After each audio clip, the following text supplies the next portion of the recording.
Welcome back in, guys, to another episode of the Lake Sports Talk podcast. I'm BigFish, and we just got done watching Dallas Cowboys take on the Philadelphia Eagles in the first game of the 2025 season. Thursday night football here, and it was a roller coaster of a game. Absolute roller coaster, guys. We're going to touch on 4 different topics here in this short episode. We're going to talk about Jalen Carter and what happened right at the beginning of the game. I think we're all kind of like mind blown about it. We're also going to just talk about, the game in general is a tale of two halves in our eyes. We're just going to break that down a little bit more and just kind of discuss it. We're also going to talk about Dallas's weapons. I was very, very surprised with how well they played, what they looked like, how they gelled together. Talking about Pickens and CD and the crew. Also impressed with how Dak Prescott looked. So super excited to see what that Dallas offense looks like later in the year and how they kind of like evolve. And then we're going to just talk about the bets that we placed and hand out in the Discord for this game. Talk about all the ones that we missed and all the ones that we smacked, and the long shot that we were that close to smacking for about 2K.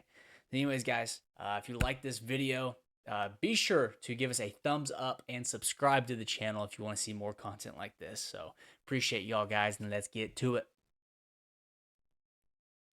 Okay, Jalen Carter.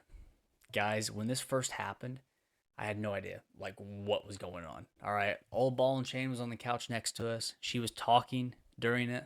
I came back to the game, and it was Jalen Carter is ejected, is what the referee was saying. I'm like, what is going on? Did he just pull a Myles Garrett, take off someone's helmet, start swinging at Dak Prescott? Like, we haven't even played a snap yet. What's going on?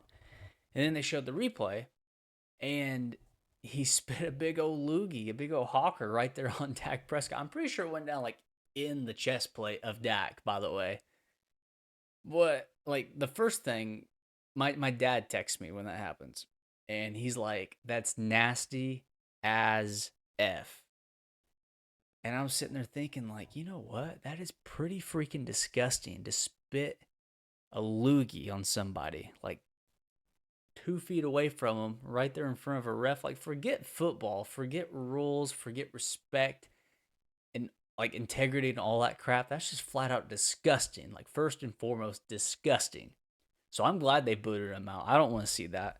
I'm sure nobody wants to get spit on. That's just totally uncalled for. Not part of the game of football at all. But then, like, you go back in the second half, you get to see it from a different angle, and you see Dak actually spit towards Carter to begin with, not on Carter, definitely, but like at the ground. And then Carter's just kind of like, starts trash talking him and stuff. But like, you haven't even played a snap yet, Jalen Carter. You're going to spit like that on a quarterback right in front of a ref. Come on, man. Come on, man. You single handedly could have been the reason that the Cowboys won this game. Literally, you couldn't stop a nosebleed in the first half if you were that defensive line for the Philadelphia Eagles. Couldn't stop a nosebleed if you're that Cowboys either. But still, like, I think if Carter is in this game, this is definitely a bigger margin, bigger winning margin than 4 points. But that was absolutely insane. I've never seen anything like that. I'm trying to think, in a different sport, have I seen anything like that?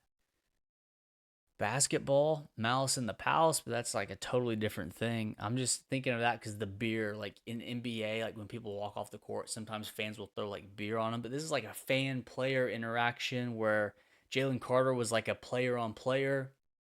Game hadn't even started yet, which is nuts. My mind was blown at that replay. And then you see all like the Hawk Tua meme starting to come back and everything. Just absolutely insane. I don't like, what are you thinking? Like, somebody please tell me what he was thinking. Like, people are talking that he might get suspended for more than one game. Like, bro, I think suspending him like for this game was plenty. Like, I think that's fair. I don't think you need to do anything any like absurd or like extended with this. Hopefully he learns his lesson. Hopefully he was just pumped up, ready for the game. Saw that kind of spit towards him and just kind of like got the best of him. Hopefully. But we'll see. I mean, he had some like question marks coming out of the draft. I just hope that doesn't, impact his career because he was on a really good trajectory. Absolutely insane though. Literally, first 6 seconds of the game, you're getting ejected for spitting on the starting quarterback. Absolutely crazy. And that kind of brings me into the tale of two halves. Like that first half, the defensive line could not stop a nosebleed for either the Philadelphia Eagles or the Dallas Cowboys. Jalen Hurts, he was running all over that Dallas Cowboys defense. Scampered in for 2 touchdowns early on, and then vice versa. Javonte Williams kind of had his way with that Philadelphia defense. He scampered in for 2 touchdowns early on in the first half. But then halftime, so in the first quarter they each score a touchdown. Second quarter, Dallas puts up 2 field goals and a tutter, and Philly puts or adds on another 2 touchdowns. So at halftime, it's 20-21. You come out of the locker room, Philly puts up a field goal, and then that weather delay happens, which I don't know if it could have rained an absolute shit ton, made that surface and that field really like slick and stuff, slowing that offense down. I don't know. I really could like it was hard to follow the weather during that. Maybe it was just me, but I couldn't really tell what was going on. All I could see was lightning and people out there in ponchos. But like I wasn't actually seeing the rain on the field. I don't know if they covered it up or what. But yeah, after that delay, just the defensive line really stepped up. Offenses kind of like staggered, and like I'll touch on this later for like whenever we are reviewing our bets. But for them not to score another point, um, they didn't play bad. Like Dak and Jalen Hurts, they didn't play bad at all. Um, it was just crazy, crazy. Dallas could not stop Jalen Hurts from scrambling. Hurts led all players in rushing with 62 yards on 14 attempts. Now, granted, some of those are the tush push, but only a handful of them were designed plays, like where he was supposed to run. The other ones, he was kind of like looking down the field, nothing was there. It was like flushed out of the pocket, or Dallas gave him like an open lane, and he had just took what Dallas gave him, which is awesome. That's something he's really, really good at. Saquon didn't really pop off. You're talking 18 carries for 60 yards. I think if you tell that to Brian Schottenheimer before the game, hey, Saquon's going to run for 60 yards on you. You okay with that? He would sign up for that every day and twice on Sunday.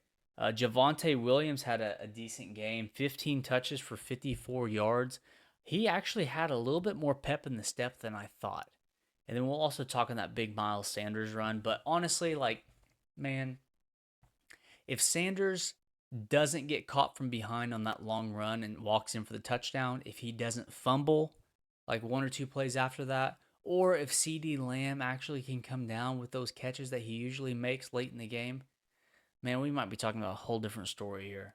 Cowboys very easily could have pulled out this game, but I think they should have won. I really do. Especially after Carter gets bounced early like that and you establish the run early on. Dak looked really good. He looked mobile. He was moving in the pocket.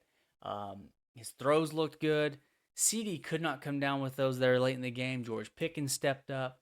And that kind of brings me to this next topic, talking about Dallas weapons. Like, I was kind of like speculative on how George Pickens and CD Lamb would mesh. If George Pickens is okay with taking the back seat like he did today, I think this offense could be very, very scary, especially late in the year if they continue to develop that chemistry. We're talking George Pickens as your number two, CD Lamb as a bona fide number one. That Turpin guy who was a slippery little weasel out there, man. He's fast as frick. He had some really nice routes. He had that one, oh shoot, that one on the left side. It was a kind of like a stick route. He looked really good on that. He's a punt returner, kick returner. He's got some speed. They were definitely getting him involved early. Looks like he had 2 catches and 2 different rush attempts. So they're definitely trying to get the ball in his hands. But then you also got Jake Ferguson, a really sure-handed tight end who caught a handful of balls here. It looks like he had 5 receptions for 23 yards. He had that one touchdown that he dropped, but then he got his like Blankenship absolutely leveled him out. I wasn't too in agreement with that flag for unnecessary roughness, but like again, like it's tough to see exactly what the ref saw and like from his angle. My only concern with Dallas is if Javonte Williams can stay healthy, if he's going to continue to get the workload like he did today. I think they're really going to need Miles Sanders to step up and or Jaden Blue. He was a late second scratch, which actually totally like jacked up our bets today. But hey, teach their own, right? You'll have that. If Javonte Williams can stay healthy and this receiving core continues to grow and kind of build chemistry, I think they could be very scary late in the year. Like I'm talking a NFC wildcard push, and if not, they're gonna be playing spoiler late in the year. This offense has too high of a ceiling, way too high of a ceiling not to be decent. Schottenheimer, he didn't seem like he was overwhelmed by the moment. The Cowboys, I know what I like. They say you can never win in a loss, but I think the Cowboys can take away from this game a lot of positive things, even though they lost. But they should have won the game. They shoulda, coulda, woulda. Like I don't think the Eagles won this game. I think the Cowboys lost it. That's what I'm trying to say. So, but now on to the bet part of the podcast here. We had an exact score that we handed out in the Discord. Philly to win 27-20. We were so close to cashing that for over 2K. It would have been 2,000 profit, like right off the rip. That would have been super sweet to cash first game of the year. Man, if they could have stopped Jalen Hurts there in that 3rd and 3 right at the end of the game, Jake Elliott lining up a field goal, that would have been pretty hot. But hey, we had no chance of hitting that in the first half, but then the second half, weather delay and offenses kind of petering out and everything. It was really, really looking good there late. We just could not get another field goal in by Philly. We also had A.J. Brown to score a touchdown. He was absolutely invisible out there. I guess I don't even know if he was getting his cardio in. I'll have to go back and rewatch that tape. He had one catch, one target for like 8 yards or something.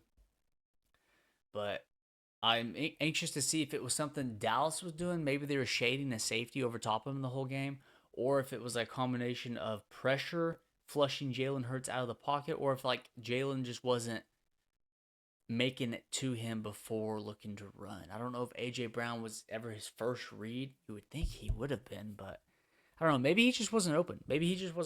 Tip your hat to Dallas if that's the case. We also had a same game parlay of 60 plus from A.J. Brown, which absolutely didn't come close. 25 plus from Javonte Williams, with cashed easily in the first half. And then 3 plus receptions from Fergie that cashed in the first half as well. So A.J. Brown really let us down. We also had that Jaden Blue anytime touchdown scorer, but then when he got scratched late, we just kind of rotated that over to Miles Sanders. So him getting caught from behind on that one long run absolutely screwed us. Like, take us out to dinner first, Miles Sanders, before you do that, man. Brutal. And then we also sprinkled on Luke Schoonmaker for Dallas. Was really like kind of shocked by how many 3 wide receiver sets they ran today. They ran a lot of 11 personnel, 1 running back, 1 tight end. Was really expecting them to run a lot more 2 tight end sets. That's why we bet on Schoonmaker. But I don't know if that was just a matchup thing that Schottenheimer was seeing, or exactly why they did that. But be very anxious to see in week 2 what kind of set they run like most often there. And then the bets that we did hit in this game, there was a lot of boost out there for Saquon and Jalen Hurts anytime touchdown scores. So we obviously were on both of those. Those both came home to us, which really helped bounce back since AJ didn't even get off the bus. I don't know, for whatever reason. I don't know. But yeah, guys, appreciate y'all for listening to this podcast. If you like this content, guys, please give us a thumbs up and subscribe and share it with your friends, guys. We're trying to grow this puppy here. Try to make more and more videos like this every single day. Also, head on over to the Discord, guys, and join if you want to talk about sports and sports betting in there. We got a pretty cool group of guys over there. But let's get it, guys. Let's get it. Super excited. We're back tomorrow. Kansas City taking on the Chargers overseas, baby. Let's go. Let's go, guys. Have a great night, and we'll see you guys tomorrow. Let's go.